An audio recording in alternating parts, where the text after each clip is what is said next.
പിതാവിന്റെയും പുത്രന്റെയും പരിശുദ്ധാത്മാവിന്റെയും നാമത്തിൽ ആമേൻ. എൻ്റെ പ്രിയപ്പെട്ടവർ, ഇന്ന് മാർച്ച് 7-ാം തീയതി ശനിയാഴ്ച. അമ്മേ പരിശുദ്ധ അമ്മേ, അമ്മേ പരിശുദ്ധമേ, ദൈവമാതാവേ, കൃപാസനത്തിലൂടെ ഞങ്ങൾക്കും ഞങ്ങളുടെ ദേശത്തിനും അമ്മ മധ്യസ്ഥം തേടി തന്ന എല്ലാ അനുഗ്രഹങ്ങൾക്കും കൃപകൾക്കും ഞങ്ങളിപ്പോൾ ഹൃദയം നിറഞ്ഞ നന്ദി പറയുന്നു. അമ്മേ പരിശുദ്ധമേ, ദൈവമാതാവേ, 2004 ഡിസംബർ 7-ാം തീയതി ഉച്ചകഴിഞ്ഞ് 2:30 കൃപാസനത്തിൽ സംഭവിച്ച അമ്മയുടെ പ്രത്യക്ഷപ്പെടലിനെ കുറിച്ച് തിരുസഭയ്ക്ക് സമർപ്പിച്ചിരിക്കുന്ന പഠനരേഖകളുടെ മേൽ സഭാത്മകമായ പഠനം ആരംഭിക്കുവാൻ ഞങ്ങൾ പ്രാർത്ഥിക്കുന്നു. അമ്മേ പരിശുദ്ധമേ, ഭൂസ്വർലോകങ്ങളുടെ രാജ്ഞിയായ അങ്ങേയ്ക്ക് ഭൗമസംരക്ഷണത്തിനായി പ്രപഞ്ചപ്രകൃതിയെ തന്നെ തിരുസഭ പ്രതിഷ്ഠിക്കുവാൻ ഈ പ്രത്യക്ഷീകരണം വഴി ഇടയാക്കണമേ. പരിശുദ്ധമേ, ജപമാല മാതാവേ, സകല കൃപാസനം പ്രാർത്ഥനയോടും ചേർത്ത് ഞങ്ങളിപ്പോൾ പ്രാർത്ഥിക്കുന്ന ഈ കുടുംബത്തിന്റെ പ്രത്യേക നിയോഗം പറ മക്കളെ.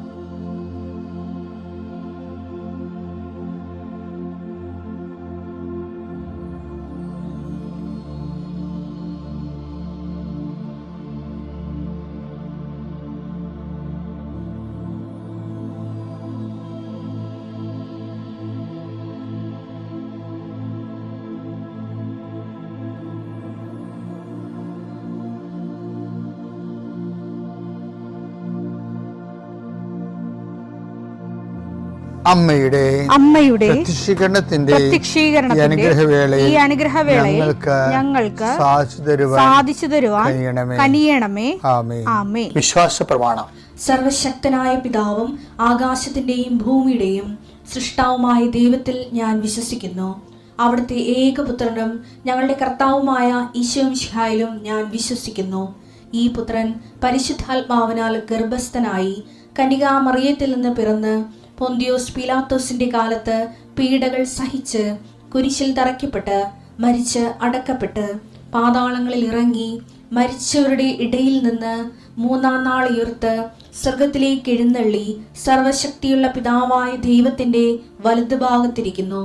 അവിടെ നിന്ന് ജീവിക്കുന്നവരെയും മരിച്ചവരെയും വിധിക്കുവാൻ വരുമെന്നും ഞാൻ വിശ്വസിക്കുന്നു. പരിശുദ്ധാത്മാവിലും ഞാൻ വിശ്വസിക്കുന്നു. വിശുദ്ധ കത്തോലിക്കാ സഭയിലും പുണ്യവാന്മാരുടെ ഐക്യത്തിലും പാപങ്ങളുടെ മോചനത്തിലും ശരീരത്തിന്റെ ഉയർപ്പിലും നിത്യമായ ജീവിതത്തിലും ഞാൻ വിശ്വസിക്കുന്നു. ആമേൻ. സുഖസ്ഥനായ ഞങ്ങളുടെ പിതാവേ, അങ്ങയുടെ നാമം പൂജിതമാകണമേ. അങ്ങയുടെ രാജ്യം വരണമേ. അങ്ങയുടെ തിരുമനസ് സ്വർഗത്തിലെ പോലെ ഭൂമിയിലും ആകണമേ. അന്നു വേണ്ടുന്ന ആഹാരം ഇന്ന് ഞങ്ങൾക്ക് തരണമേ. ഞങ്ങളോട് തെറ്റ് ചെയ്യുന്നവരോട് ഞങ്ങൾ ക്ഷമിക്കുന്നത് പോലെ ഞങ്ങളുടെ തെറ്റുകൾ ഞങ്ങളോടും ക്ഷമിക്കണമേ. ഞങ്ങളെ പ്രലോഭനത്തിൽ ഉൾപ്പെടുത്തരുതേ, തിന്മയിൽ ഞങ്ങൾ രക്ഷിക്കണമേ. ആമേൻ. നന്മ നിറഞ്ഞ മറിയമേ, സ്വസ്തി. കർത്താവ് അങ്ങയുടെ കൂടെ സ്ത്രീകളിൽ അങ്ങ് അനുഗ്രഹിക്കപ്പെട്ടവളാകുന്നു. അങ്ങയുടെ ഉദരത്തിൻ ഫലമായി ഈശോ അനുഗ്രഹിക്കപ്പെട്ടവനാകുന്നു. പരിശുദ്ധ മറിയമേ, തമ്പുരാന്റെ അമ്മേ, പാപികളായ ഞങ്ങൾക്ക് വേണ്ടി ഇപ്പോഴും ഞങ്ങളുടെ മരണസമയത്തും തമ്പുരാനോട് അപേക്ഷിക്കണമേ. ആമേൻ. എൻ്റെ കർത്താവിൻ്റെ ഉന്നതമായ നാമത്തിൽ സഭയുടെ അധികാരത്തിൽ കുരിശിൻ്റെ അടയാളത്തിൽ ദൈവത്തിൻ്റെ ശക്തിയാൽ 39-40 വർഷം ഞാൻ അർപ്പിച്ച കൃപാനയുടെ യോഗ്യതയാൽ കൃപാസ്ഥാനത്താറെ ജീവനോടെ പ്രത്യക്ഷപ്പെട്ട പരിശുദ്ധ അമ്മയുടെ മാധ്യസ്ഥത്തിലെ ഞാൻ ഓരോ കുടുംബത്തെ ആശ്രയിച്ച് പ്രാർത്ഥിക്കുന്നു. ദൈവത്തിലെ നിന്റെ കയ്യിരിക്കുന്ന എല്ലാ വസ്തുക്കളുടെ പ്രമാണങ്ങൾ കയ്യിലുണ്ടെങ്കിൽ എടുക്കുക, സർട്ടിഫിക്കറ്റുകളുണ്ടെങ്കിൽ എടുക്കുക, എവിടെയും കൊടുക്കാനുള്ള ആപ്ലിക്കേഷൻസ് ഉണ്ടെങ്കിൽ എടുക്കുക. ദൈവത്തിലെ നീ എവിടെയെങ്കിലും പോകുന്നുണ്ടെങ്കിൽ നിന്റെ പാസ്പോർട്ടോ വിസയുടെ കോപ്പിയോ എയർ ടിക്കറ്റോ എന്താണ് നിന്റെ കയ്യിലുള്ളത്, എടുക്കുക. ദൈവത്തിലെ എവിടെയും കൊടുക്കാനുള്ള ആപ്ലിക്കേഷൻസ് ഉണ്ടെങ്കിൽ അത് എടുക്കുക. കൃപാസന മാതാവിനെ കാണിച്ചുകൊണ്ട് പ്രാർത്ഥിക്കുക. ഞാനിപ്പോൾ നിന്നെ ആശ്രയിച്ച് പ്രാർത്ഥിക്കുക. കർത്താവേ, സിവിൽ പോയിന്റ് കുറഞ്ഞതിൻ്റെ പേര് ജോലി കിട്ടാത്തവരുണ്ട്, ജപ്തിയാകാൻ പോകുന്നവരുണ്ട്. ആ പത്രങ്ങളെല്ലാം രേഖകളെല്ലാം നിന്റെ നാമത്തിൽ ഞാൻ ആശീർവദിക്കാൻ പോവുകയാണ്. കർത്താവ്, രേഖകൾ കയ്യിലില്ല, പക്ഷെ മനസ്സിൽ ആ രേഖ ഓർത്ത് പ്രാർത്ഥിക്കുന്നുണ്ട്. ഇപ്പം എടുക്കാൻ പറ്റാത്ത ആ രേഖ എൻ്റെ കയ്യിലുണ്ടായിരുന്നെങ്കിൽ എന്ന് ആഗ്രഹിച്ച് വിഷമിക്കുന്നവരുണ്ട്. കർത്താവെ, ആ രേഖ എവിടെയാണ് ഇരിക്കണത്? അവിടെ നിന്റെ തിരുമുറിവാർന്ന് വലത് കരുത്താൻ ആ രേഖയെ സ്പർശിക്കണമേ. മാതാവിൻ്റെ മധ്യസ്ഥത്തിൽ പ്രാർത്ഥിക്കുന്നു.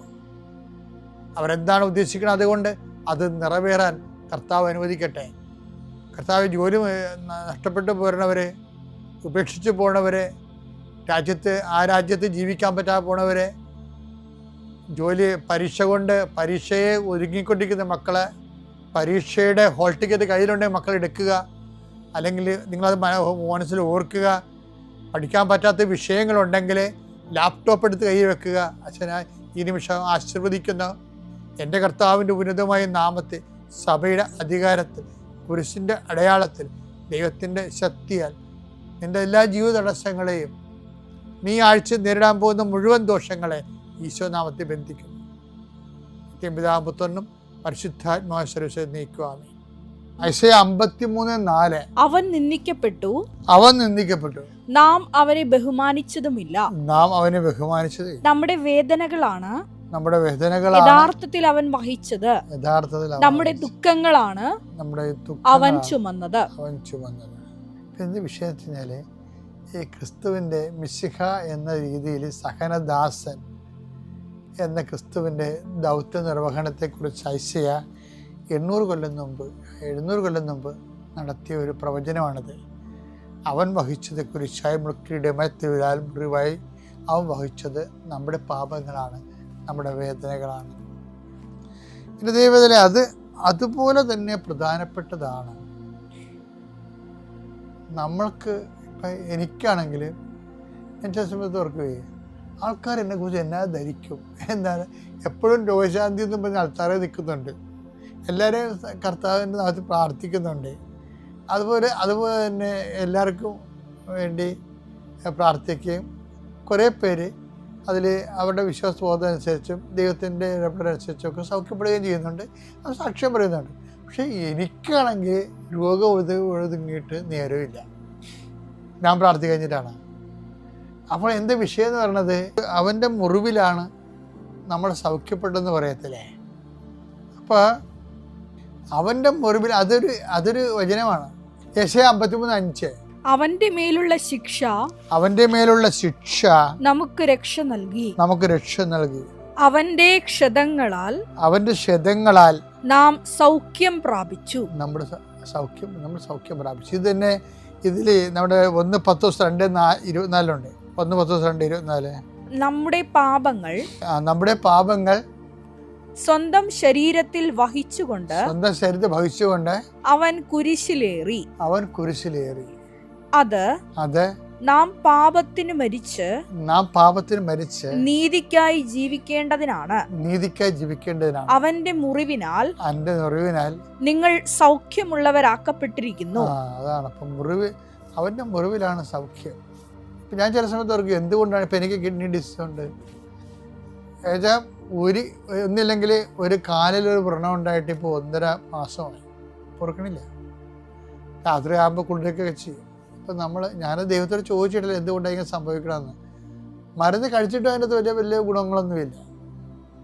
ആ വേദനയും രോഗവും നീർക്കെട്ടലൊക്കെ അങ്ങനെ കഴിഞ്ഞിട്ട് പോകും.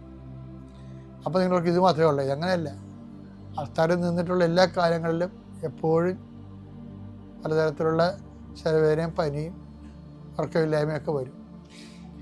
ഇതിൻ്റെ വിഷയം എന്ന് പറയണത് പലപ്പോഴും ഈ വൂണ്ടഡ് ഹീലർ എന്ന് പറഞ്ഞൊരു കോൺസെപ്റ്റ് ഉണ്ട്, അതിൽ നിന്ന് എടുത്തതാണ്. എന്ന് വെച്ചാൽ നമ്മൾ അതിൻ്റെ പേയ്മെൻറ്റ് നടത്തണം. ക്രിസ്തുവിൻ്റെ എല്ലാ കാര്യം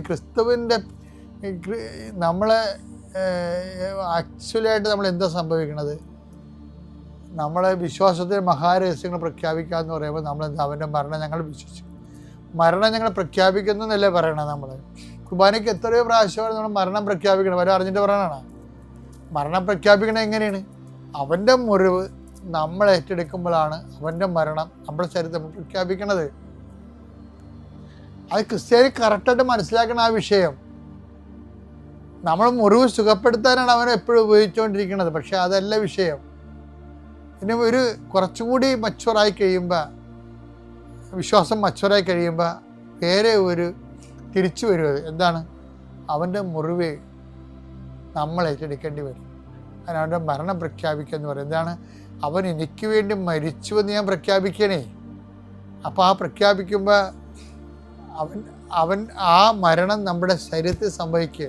2:4 യേശുവിന്റെ ജീവൻ ഞങ്ങളുടെ ശരീരത്തിൽ പ്രത്യക്ഷമാകുന്നതിന് അവിടുത്തെ മരണം ഞങ്ങൾ എല്ലായ്പ്പോഴും ശരീരത്തിൽ സംവഹിക്കുന്നു. ഈ പൗലോസ് അപ്പോസ്തലന് ഗ്യാസ്ട്രിക് അൾസർ ആയിരുന്നു, കുടലിൽ പുണ്ണായിരുന്നു എന്നാണ് അദ്ദേഹത്തിൻ്റെ ജീവിതമാർ പറയണത്.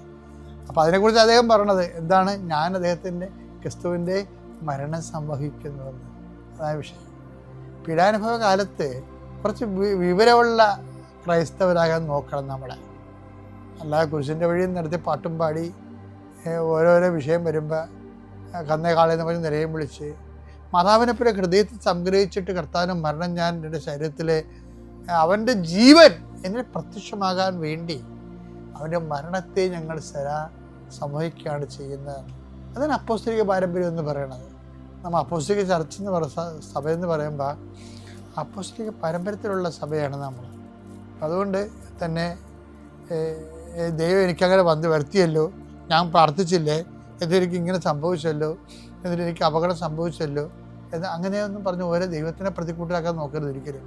വേദപാഠം എന്ന് പറഞ്ഞാൽ നമ്മൾ പണ്ട് പഠിച്ചത് മാത്രമല്ല, അത് ടെക്സ്റ്റ് ബുക്കുകളാണ്. ജീവിതമാണ് ജീവിത അനുഭവങ്ങളാണ് വേദപാഠം എന്ന് പറയുന്നത്. അതിൽ എല്ലാ കാലവും മാതാവിന് എല്ലാ അനുഭവങ്ങളും ഹൃദയത്തിൽ സംഗ്രഹിക്കാനുള്ളതാണെങ്കിൽ നമുക്കും എല്ലാ അനുഭവങ്ങളും ക്രിസ്തുവിൻ്റെ പീഡാനുഭവങ്ങളെ ഏറ്റെടുത്ത് പ്രഘോഷിക്കാനും പ്രഖ്യാപിക്കാനും അതുവഴി ക്രിസ്തുവിൻ്റെ ജീവിതം നമ്മൾ പ്രകടമാകാനും വേണ്ടി ദൈവത്തിൻ്റെ 10 ഭാഗമായിട്ട് സ്വീകരിക്കാം. പിതാവിൻ്റെയും പുത്രൻ്റെയും പരിശുദ്ധാത്മാവിൻ്റെയും നാമത്തിൽ.